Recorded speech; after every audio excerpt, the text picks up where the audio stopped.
Tapat, matatag at maaasahan balitang tama at totoo lamang dito sa Pilipinas Network.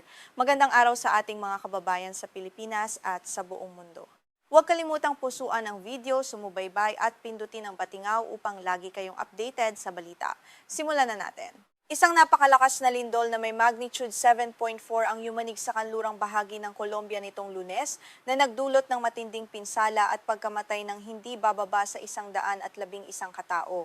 Maraming residente ang kasalukuyang pinangangambahang natatabunan pa rin sa ilalim ng mga gumuhong gusali habang ang kanilang mga mahal sa buhay at mga rescue team ay patuloy na naghahanap sa mga guho. Tututukan natin ang mga detalye. Sakali ang ikatlong pinakamalaking lungsod sa Colombia, nagtulungan ang mga rescue team at mga sibilyan upang suyurin ang mga labi ng mga nawasak na estruktura. Nakapila ang mga voluntaryo upang ipasa ang malalaking tipak ng semento at iba pang mga labi sa pag-asang may makukuha pang buhay. Ramdam ang takot at kawalan ng katiyakan sa buong lungsod habang patuloy ang paghahanap sa mga posibleng nakaligtas sa trahedya. Ibinahagi ng saksing si Alvaro Lopez ang kanyang matinding takot habang karga ang kanyang aso at pinapanood ang operasyon. Ayon sa kanya, ang kanilang tirahan ay tuluyan ng naging guho, samantalang ang katabing gusali ay ganap na bumagsak sa lupa. Ang eksenang ito ay nagpapakita ng matinding kawalan ng pag-asa na nararanasan ngayon ng mga lokal na residente na nawalan ng tirahan at kabuhayan sa loob lamang ng ilang segundo. Ang ganitong nakapanlulumong sitwasyon ay nagpaalala sa marami sa nagpapatuloy na paghahanap sa kalapit na bansang Venezuela na sinalanta rin ng dalawang malalakas na lindol ilang linggo lamang ang nakalilipas. Ang sunod-sunod na kalamidad na ito sa rehiyon ay nagdulot ng matinding pangamba sa mga mamamayan ng Timog Amerika na tila walang katapusan ang pagsubok na dala ng kalikasan sa kanilang mga pamayanan ngayon. Bukod sa lungsod ng Calinyanig din at pinadapa ng lindol ang iba pang mga pangunahing lungsod sa kanlurang Colombia tulad ng Pereira, Quibdó at Manizales. Dahil sa tindi ng lakas nito, naramdaman din ang pagyanig sa mga kalapit na bansa tulad ng Ecuador at Panama na nagdulot ng panandali ang takot sa mga residente roon na mabilis na lumikas palabas ng kanilang mga bahay at matataas na gusali para sa kaligtasan. Ayon sa ulat ng United States Geological Survey, ang sentro o epicenter ng lindol ay naitala sa San Jose del Palmar. Ito ay isang maliit na komunidad na may humigit kumulang 4,800 mamamayan na matatagpuan sa rehiyon ng Choco, may 400 kilometro sa kanluran ng kabiserang Bogota. Dahil sa lokasyon nito, nahihirapan ang mga autoridad na magpadala ng mabilis na tulong sa mga apektado. Inihayag naman ni Pangulong Abelardo de la Espriella na hindi bababa sa 87 katao ang nasugatan at humigit kumulang 1,600 gusali ang nakaranas ng matinding pinsala. Kabilang dito ang 61 estruktura na tuluyang gumuho. Agad na nagdeklara ng state of emergency ang Pangulo upang mapabilis ang pagpapalabas ng pondo para sa rehabilitasyon at pagtulong sa mga biktima. Sa kanyang pahayag sa bansa, binigyang diin ng Pangulo na hindi nila iiwanang mag-isa ang mga mamamayan sa gitna ng pagsubok na ito. Sinabi niyang nasa puso ng pamahalaan ng bawat biktima at buong kapangyarihan at determinasyon nilang tutugunan ang pangangailangan ng publiko. Ang mabilis na tugon ng pamahalaan ay labis na inaasahan ng mga pamilyang kasalukuyang natutulog sa mga lansangan dahil sa takot sa lindol. Ayon sa Geological Service ng Colombia, ang naganap na pagyanig nitong Lunes ang itinuturing na pinakamalakas na lindol na naitala sa bansa sa buong ika-21 siglo. Sinundan pa ito ng sunod-sunod na malalakas na aftershock na nagdulot ng karagdagang panganib at takot sa mga tao na bumalik sa kanilang mga tahanan habang patuloy na binabantayan ng mga eksperto ang anumang paggalaw ng lupa sa rehiyon. Ang rehiyon ng Pasipiko sa Colombia, kung saan matatagpuan ang epicenter ay bahagi ng tinatawag na Ring of Fire, kung saan madalas nagaganap ang mga lindol sa mundo. Ang Choco ay isa sa pinakamahihirap na rehiyon sa bansa na napapalibutan ng makapal na kagubatan. Dahil marami sa mga lugar dito ay mararating lamang sa pamamagitan ng bangka o eroplano, nahihirapan ang pamahalaan na makuha ang kabuuang bilang ng pinsala. Kinumpirma ng mga lokal na autoridad na kabilang sa mga namatay ang 40 katao mula sa rehiyon ng Risaralda, 27 sa Valle del Cauca kabilang ang 3 bata, 9 sa Choco, 2 sa Caldas, at isang 73 taong gulang sa Antioquia. Kasalukuyan pang inaalam ng mga opisyal kung saan nagmula ang iba pang 32 biktima na naitalang nasawi sa trahedyang ito sa bansa. Ang kalamidad na ito ay nag-iwan ng matinding trauma sa mga mamamayan ng Colombia, lalo na't kamakailan lamang ay sinalanta rin ang kalapit na Venezuela ng dalawang magkasunod na lindol noong huling bahagi ng Hunyo. Ang trahedyang iyon sa Venezuela ay nagdulot ng pagkamatay ng mahigit 6,300 katao at nagwasak ng daan-daang gusali, kaya naman sariwa pa ang takot sa isipan ng mga mamamayan. Nitong hapon ng Lunes, nagsimula na magulat ang mga tao ng kanilang mga nawawalang kamag-anak sa mga digital database, katulad ng ginawa ng mga sibilyan sa Venezuela. Isang database ang nakapagtala na ng mahigit 2,000 pangalan ng mga nawawala, karamihan ay mula sa Cali at Pereira, at patuloy pa ring tumataas ang bilang na ito habang lumilipas ang mga oras at dumarami ang nagpapadala ng impormasyon. Kabilang sa mga larawan ng mga nawawala na ibinahagi sa internet ay isang batang ina at ang kanyang sanggol sa Pereira, pati na rin ang isang 80 taong gulang na matandang babae sa Cali na kasalukuyang hinahanap ng kanyang pamilya matapos gumuho ang kanilang tirahan. Ang mga kwentong ito ay nagpapakita ng personal na trahedya ng bawat pamilyang naapektuhan ng napakalakas at mapanirang lindol na ito sa Colombia. Ayon kay Jorge Moncayo, isang tuper ng taxi sa Cali, nakita niya ang makakapal na alikabok na pumailan lang sa kalangitan habang sunod-sunod na nagbabagsakan ang mga gusali sa lungsod. Sinabi niyang nayanig ang kanyang buong bahay at hindi pa siya nakaranas ng ganoong kalakas na lindol sa kanyang buong buhay. Nagpapasalamat na lamang siya sa Diyos na siya at ang kanyang pamilya ay ligtas sa kabila ng pinsala. Samantala, kaunti pa lamang ang nalalaman tungkol sa lawak ng pinsala sa Choco, isang liblib na rehiyon kung saan iniulat ng mga opisyal ang 12 osenang nasugatan, ngunit wala pang detalyadong ulat. Nawalan din ng signal ng telepono sa maraming bahagi ng Quibdó. Ang San Jose del Palmar, na malapit sa epicenter, ay walang sariling paliparan at matatagpuan sa tuktok ng bundok na nag-uugnay sa mga lungsod ng Cali at Pereira. Sa Pereira na matatagpuan sa kabundukan ng Cape sa Colombia, ipinakita sa mga video ang pagbagsak ng kisame ng paliparan habang nagtatakbuhan at sumisigaw ang mga pasahero. Makikita ang makapal na alikabok at mga guho sa mga lansangan at ayon sa alkalde ng lungsod na si Mauricio Salazar, hindi bababa sa 15 gusali ang tuluyang gumuho kung saan pinangangambahang may mga tao pang natrap sa loob nito. Sa kalapit na lungsod ng Manizales, isa sa mga tore ng sikat na katedral ang gumuho at bumagsak sa mismong gusali nito. Agad na nakiusap si Mayor Jorge Eduardo Rojas sa mga residente na manatili sa labas ng kanilang mga bahay para sa kaligtasan sakaling magkaroon muli ng malalakas na aftershock. Sinuspinde na rin ang lahat ng flight sa 6 na paliparan sa rehiyon habang sinusuri ang mga pinsala. Ang pagtugon sa malaking kalamidad na ito ang kauna-unahang matinding hamon para kay Pangulong de la Espriella, na kamakailan lamang nanumpa sa tungkulin. Bilang isang leader na kilala sa kanyang mahigpit na kampanya laban sa krimen, sinabi niyang siya mismo ang mamumuno sa pagtugon ng pamahalaan sa emergency na ito upang masigurong mabilis na makakarating ang tulong sa bawat sulok ng mga apektadong komunidad. Nagpaabot na ng tulong ang iba't ibang bansa sa Amerika, kabilang ang Estados Unidos na nangakong magbibigay ng $15 milyong para sa pagkain at tirahan. Nangako rin ng suporta ang mga pangulo ng El Salvador, Mexico at Chile na magpapadala ng mga rescue team at medikal na kagamitan upang tulungan ang Colombia na makabangon muli mula sa mapaminsalang lindol na ito.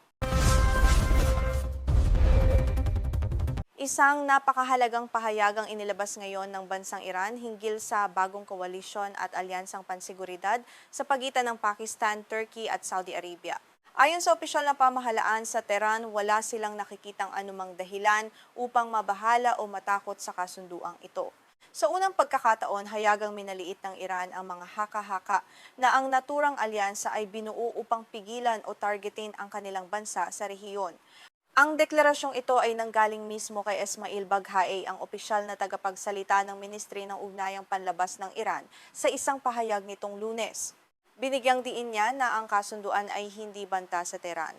Sa halip na magdulot ng pangamba, tiningnan ito ng Iran bilang isang positibong hakbang patungo sa pagbabago ng ihip ng hangin sa usaping panseguridad sa buong rehiyon ng Gitnang Silangan sa kasalukuyan. Ipinaliwanag ni Baghaei na ang bagong kasunduang militar at pansiguridad sa pagitan ng Pakistan, Turkey at Saudi Arabia ay nagpapakita ng isang malaking pagbabago sa pananaw. Ipinapakita nito kung paano binabago ng mga bansa sa rehiyon ang kanilang diskarte upang mapangalagaan ang kanilang sariling teritoryo. Ito ay itinuturing na isang makasaysayang pag-unlad sa diplomasya ng mga bansang Muslim sa larangan ng depensa. Ayon sa pagsusuri ng Iran, ang alyansang ito ay patunay na ang mga bansa sa rehiyon ay nagsisimula ng umasa sa kanilang sariling kakayahan para sa kapayapaan. Sa halip na umasa sa mga dayuhang kapangyarihan tulad ng Estados Unidos o iba pang kanluran ng bansa, mas pinipili na ngayon ng mga regional na leader na magtulungan. Ito ay isang malaking sampal sa mga bansa sa kanluran na matagal nang nangingialam sa mga usaping ito. Idinagdag pa ng tagapagsalita na ang anumang plano na nakabatay sa geopolitikal at makasaysayang katotohanan ng rehiyon ay may malaking tsansang magtagumpay sa hinaharap. Naniniwala ang Iran na kung ang plano ay komprehensibo at kabibilangan ng lahat, mas madali nitong mapapanatili ang kapayapaan. Ang ganitong uri ng kooperasyon ay makatutulong upang maiwasan ang kawalan ng katatagan at kaguluhan sa mga karatig bansa.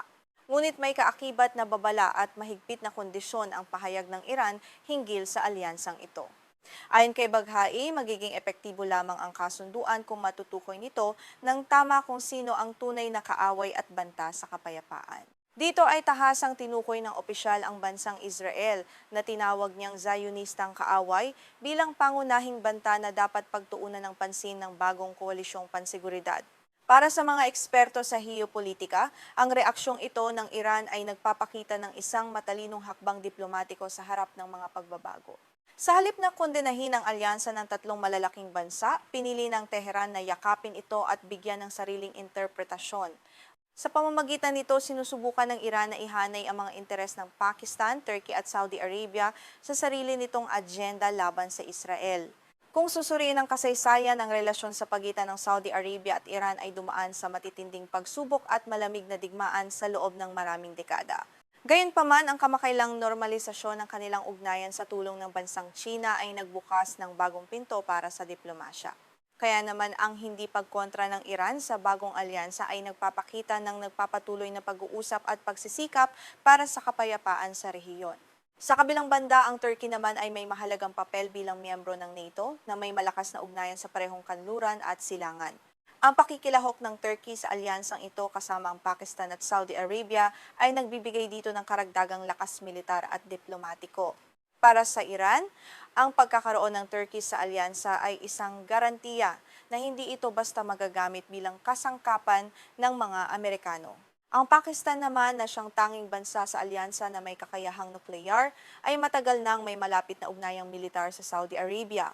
Libu-libong sundalong Pakistani ang nagbibigay ng pagsasanay at seguridad sa kaharian sa loob ng maraming taon. Ang pagpapakita ng suporta ng Iran sa alyansang kinabibilangan ng Pakistan ay nagpapakita rin ng pagnanais ng Tehran na mapanatili ang magandang relasyon dito. Sa kasalukuyan, nahaharap ang Iran sa matinding presyur mula sa mga sanksyon ng Estados Unidos at sa patuloy na banta ng direktang digmaan laban sa Israel.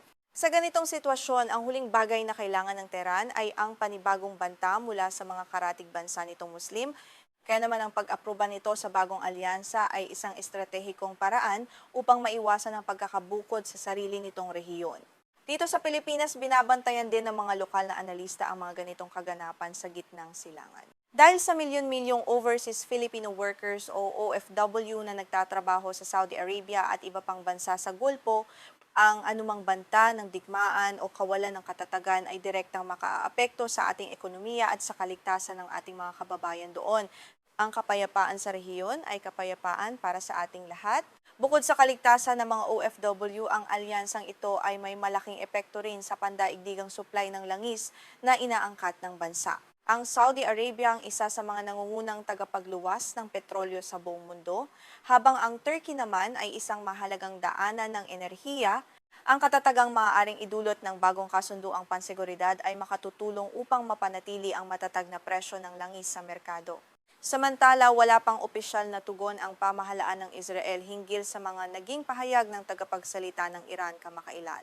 Gayunpaman, kilala ang Israel sa pagkakaroon ng matalas na pananaw sa anumang koalisyon sa gitnang silangan na hindi nito kontrolado. Ang pagtukoy ng Iran sa Israel bilang Zionistang kaaway ay tiyak na magpapataas pa ng tensyon sa pagitan ng dalawang bansa na kasalukuyang nasa bingit ng digmaan.